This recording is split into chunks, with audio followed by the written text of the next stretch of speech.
70 साल की एक बूढ़ी औरत जिसका पति अभी अभी उसे छोड़कर किसी और दुनिया में चला गया है, जिसका अपने पति के अलावा इस दुनिया में कहने के लिए कोई और नहीं था, बाल बच्चे भी नहीं। पिछले कई दिनों से उसे घर खाली करने के लिए नोटिस पर नोटिस आए जा रही थी।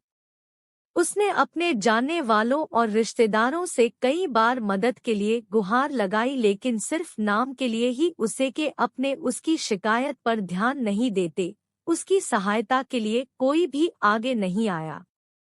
कई लोग तो उसे देखकर ही अपना रास्ता मोड़ लिया करते।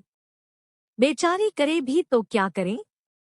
आखिरकार वह दिन भी जल्दी आ पहुंचा जब उसके फ्लैट के मालिक ने उसको फ्लैट खाली कराने के लिए उसके पास कुछ सिक्योरिटी वाले भेज दिए।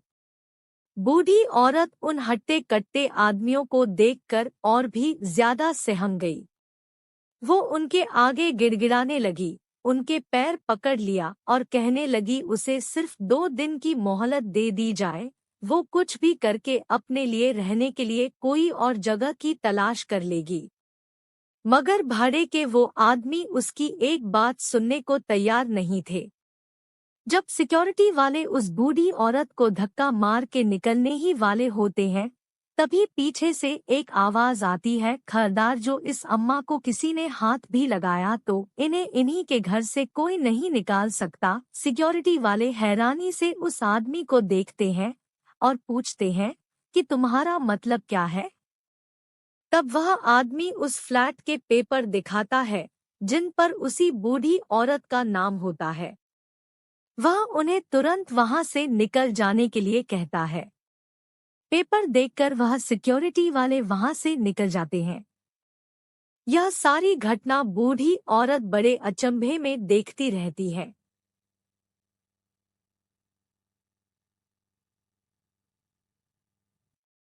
सबके जाने के बाद बूढ़ी औरत उस आदमी से पूछती है कि बेटा, मैंने तुमको नहीं पहचाना, लेकिन मैं इतना जरूर कहूंगी कि तुम आज मेरी जिंदगी में भगवान की तरह आए हो। तब उस आदमी ने अपनी पहचान देते हुए उस बूढ़ी औरत से कहा, याद कीजिए, माजी 20 साल पहले आप और आपके पति एक मंदिर आए थे।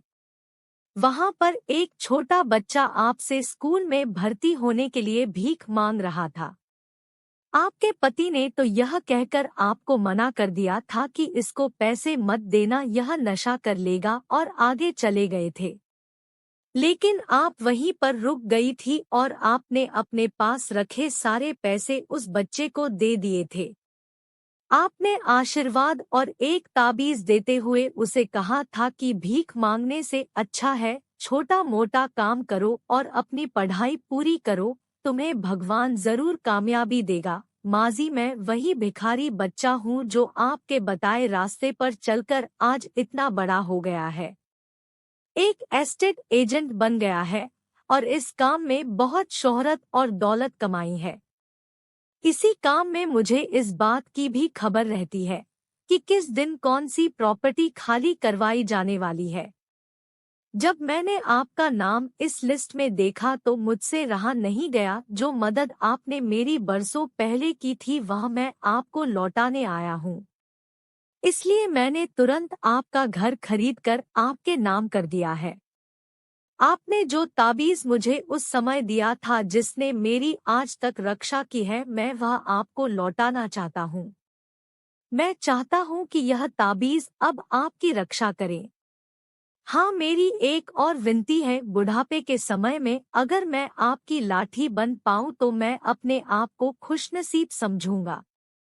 यानी कि अगर आप मेरे साथ रहेगी तो मुझे और अच्छा लगेगा। बूढ़ी औरत यह सब बातें सुनकर बहुत खुश हो जाती है और उसकी आंखों से खुशी के आंसू बहने लगते हैं। दोस्तों, कर्म एक चक्र की तरह होते हैं जो कभी ना कभी लौट के आपके पास जरूर आते हैं। इसलिए जीवन में जब भी मौका मिले अच्छे कर्म करते रहिए।